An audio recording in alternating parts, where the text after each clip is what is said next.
ఏంటి చెప్పండి? జూదం ఆడటం అనేది ఒక వ్యసనం. సరే, జూదం ఆడటం అనేది ఒక వ్యసనం. జూదం అంటే ఏంటి అంటే మీకు తెలుసు. మరి దాన్ని మనం ఇంకా లోతుగా వెళ్ళి టైం వేస్ట్ చేసుకునే కంటే కూడా జూదం అంటే ఏంటో మీకు తెలుసు. ఏంటది జూదం? బెట్టింగ్ అంటే ఇంకా కానీ వేరే పేర్లు కూడా ఉంటాయి. ఏంటయ్యి? లోనా బయట, అంతే కదా? లోనా బయట, అంతేనా? లోనా బయట, అంతేనా? ఏదో అంటే లోనా బయట అని ఒక ఆట ఉంటుంది. అది వ్యసనం. దాన్ని ఆడటం మొదలు పెట్టారంటే డబ్బులన్నీ అవజేసుకునే వరకు ఆడుతూనే ఉంటారు. తర్వాత పేక ఆడటం అనేది ఒక వ్యసనం. జూదం అంటే పేక ఆడటం అనేది ఒక వ్యసనం. అది ఎంత వ్యసనం అంటే దాని దగ్గర ఉన్న డబ్బులు అయిపోగా తన ఉంగరాలు, తన వాచీలు, కొంతమంది అయితే భార్యలనే తాకట్టు పెట్టేశారు. సరే, కొంతమంది అయితే భార్యలనే తాకట్టు పెట్టేశారు, కొంతమంది ఆస్తులను తాకట్టు పెట్టేశారు. అంటే అదొక వ్యసనం అంతే.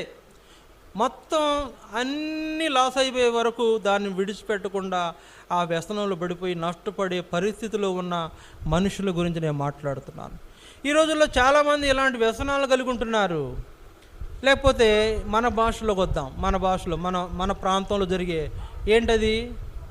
అచ్చంగిల్లాలు కూడా ఒక వ్యసనమే. తర్వాత ఇంకేం ఆడతారు? రకరకాలు ఆడతారు, అది కూడా ఒక వ్యసనాలే.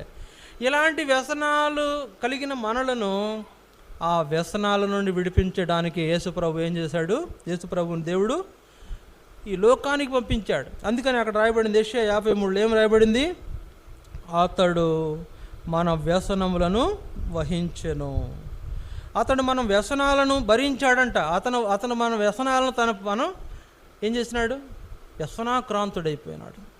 వ్యసనాక్రాంతుడైపోయి మన వ్యసనాల నుంచి మనల్ని విడిపించిన మన ప్రభువుని మనము జ్ఞాపకం చేసుకుంటాం. చూడండి, మొదటిది చెప్పాను. మొదటి వ్యసనం ఏంటంటే జూదం పందాలు. అవి ఏదైనా కానివ్వండి, కోడి పందాలు కావచ్చు, ఏమండి ఇంకేదైనా డబ్బులు పందాలు కావచ్చు, ఏదైనా అదొక వ్యసనం. అలాంటి వాటికి అడిక్ట్ అయిపోతూ ఉంటారు చాలామంది. దాన్ని వదిలిపెట్టలేరు, ఇక అది మానలేరు. అలాంటి వ్యసనాలు లేకపోతే అలాంటి జూదం అనే వ్యసనంలో పడిన వారిని ఆ వ్యసనం నుంచి విడిపించుట కొరకై యేసు ప్రభు ఆయన ఈ కలువరి శిలువలో మరణించాడు. తర్వాత రెండవ వ్యసనం మనం చూస్తాం. రెండవ వ్యసనం ఏంటి? త్రాగుడు. ఏంటంట? మద్యపానం చేయటం అంటే పెద్ద వ్యసనం. నా ఎరుగులో నాకు తెలిసిన సహోదరులందరూ నేను జ్ఞాపకం చేసుకుంటే చాలామంది, 100 మంది ఉన్నారనుకోండి, 90 మంది సహోదరులు నాకు చెప్పేది ఏంటంటే, మా ఇంట ఆయన ఏం చేస్తాడు? మద్యం చేస్తాడు బ్రదర్, మద్యం కొడతాడు,